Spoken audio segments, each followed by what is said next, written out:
Hello class 10. I think you all are at home reading your books. Today in my e-class I am going to discuss on the topic the human eye and the colorful world. Chapter 11. First topic, the human eye. The human eye is one of the most valuable and sensitive sense organs.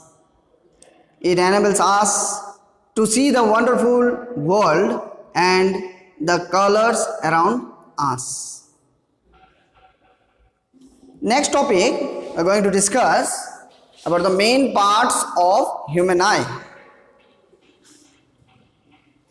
First part is cornea.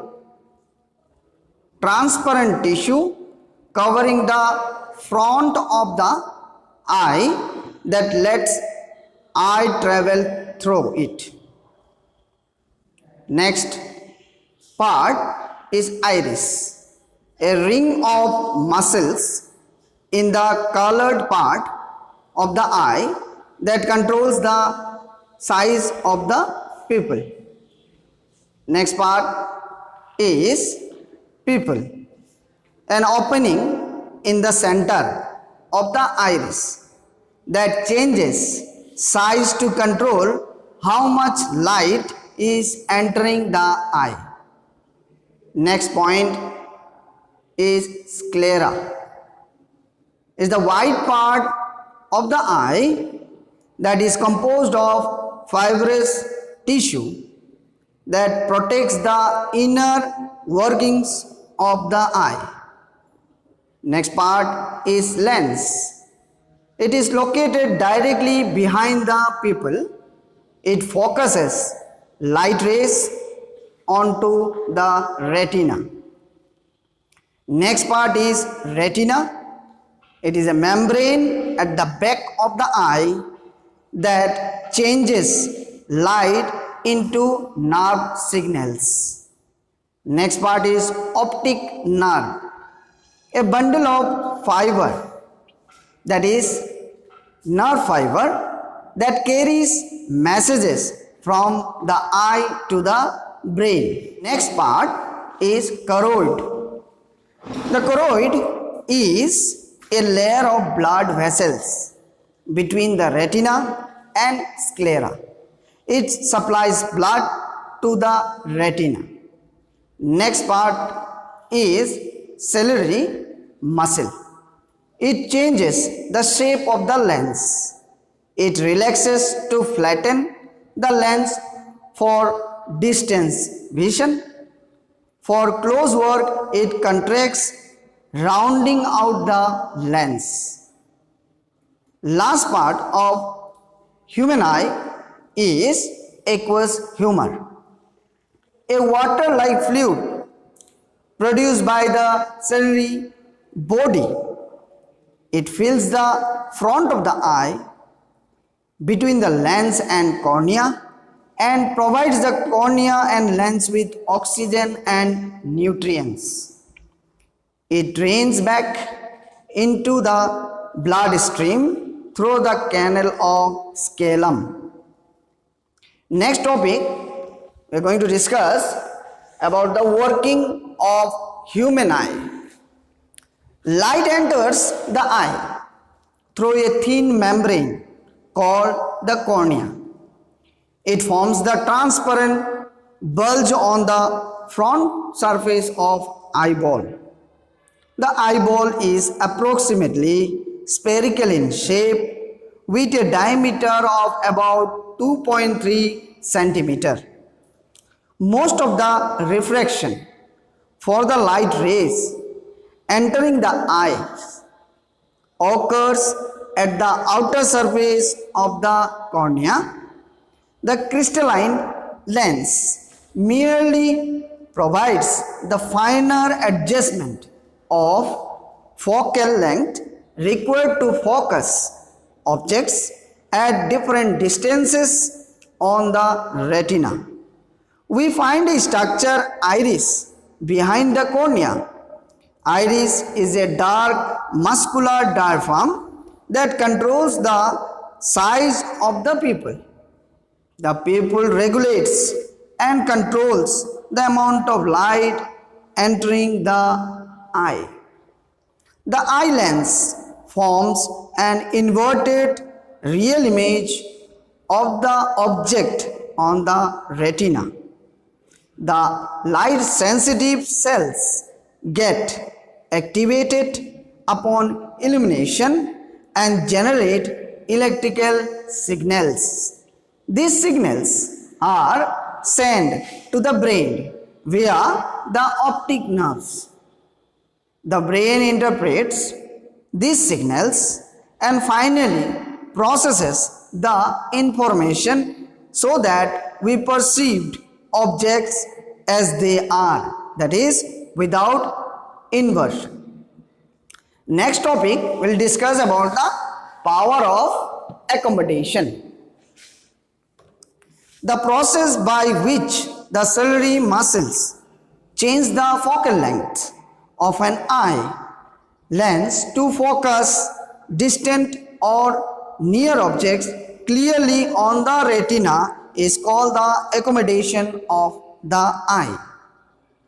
Next topic we'll discuss about an eye focus object at varying distances. They are of two parts. First part is near point or least distance of distinct vision, and another part is far point. To focus a distant objects, the ciliary muscles relax, making the eye lens thin. As a result, the focal length of the eye lens increases and we see the distant objects. But to focus on nearby objects, the ciliary muscles contract, making the eye lens thick. As a result, the focal length of the eye lens decreases and we see the nearby objects. In short, it is the adjustment of the focal length of the eye lens which enables us to focus on objects situated at different distances. The two parts of an eye focus object at varying distances are: the first point is near object or near point or least distance on distinct vision. Near point or least distance of distinct vision is the point nearest to the eye at which an object is visible distinctly. For a normal eye, the least distance of distant vision is about 25 centimeters. However, it varies with age of the person. For example, for infants, it is only 5 to 8 centimeters. Next part is far point. Far point of the eye is the maximum distance up to which the normal eye can see things clearly. It is infinity for a normal eye. Next topic we'll discuss, that is range of vision. The distance between the near point and the far point is called the range of vision. Next topic we're going to discuss about the defects of visions. There are three types of defects in vision. They are hypermetropia, myopia and presbyopia. So one by one we'll discuss the parts of the vision defect. A normal eye can see all objects over a wide range of distances, that is from 25 centimeter to infinity. But due to certain abnormalities, the eye is not able to see objects over such a wide range of distances, and such an eye is said to be defective. Some of the defects of visions are hypermetropia or long-sightedness, myopia or short-sightedness, and presbyopia. First point or first defect is hypermetropia, or we can say as long-sightedness. Hypermetropia is also known as far-sightedness.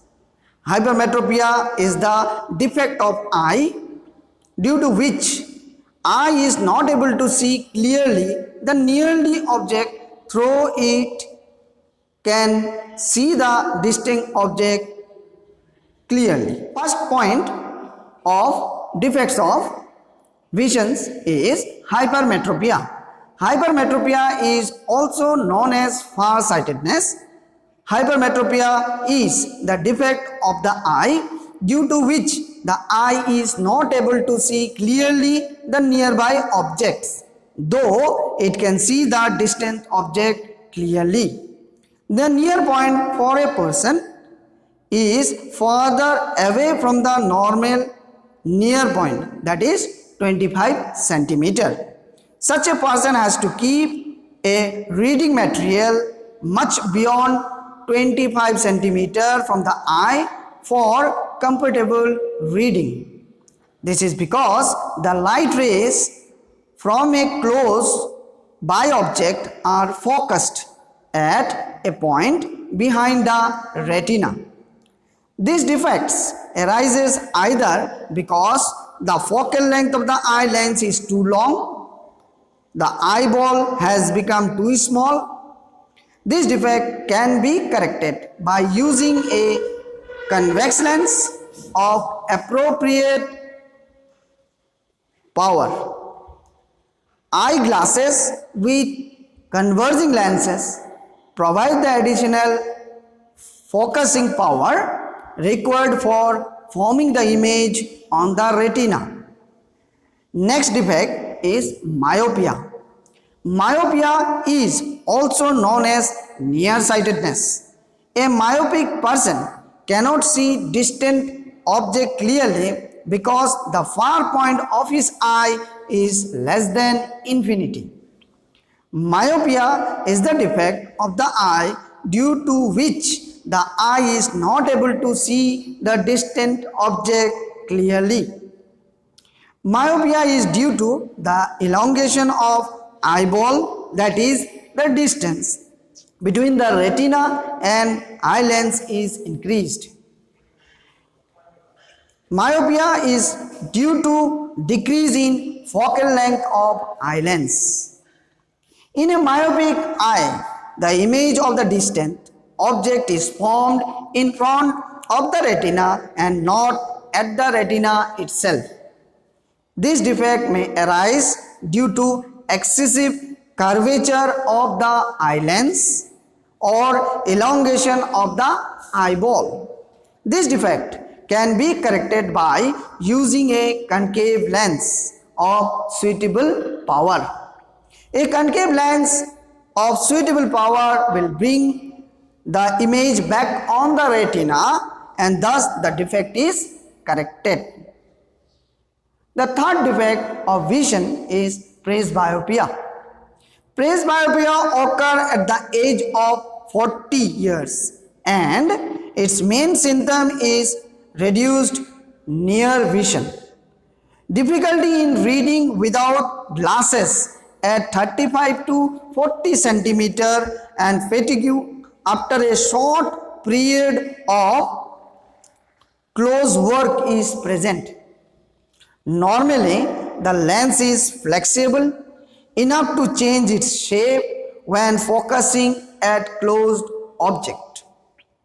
Loss of its flexibility and elasticity, known as loss of the eye's adjustment mechanism, which results in presbyopia. Presbyopia is an age-related eye condition that makes it more difficult to see very close.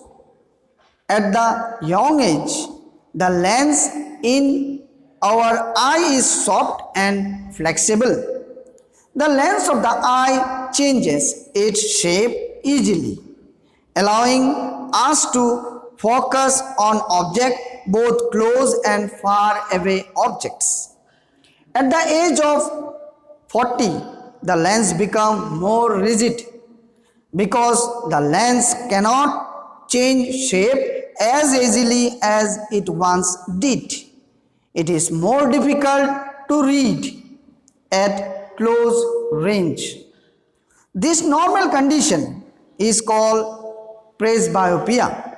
Since nearly everyone develops presbyopia, if a person also has myopia, hypermetropia, the condition will combine. People with myopia may have fewer problems with presbyopia. Next topic will discuss about the refraction of light through a prism with the help of the diagram. Prism is a transparent optical element which refracts light. An optical object to be defined as prism must have at least two faces with an angle between them.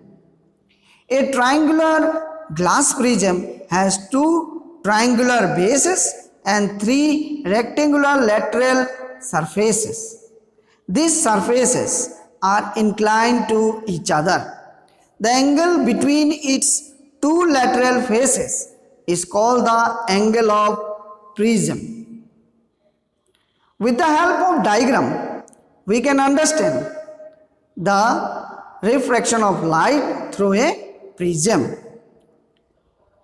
PE is the incident ray, EF is the refracted ray, and FS is the emergent ray.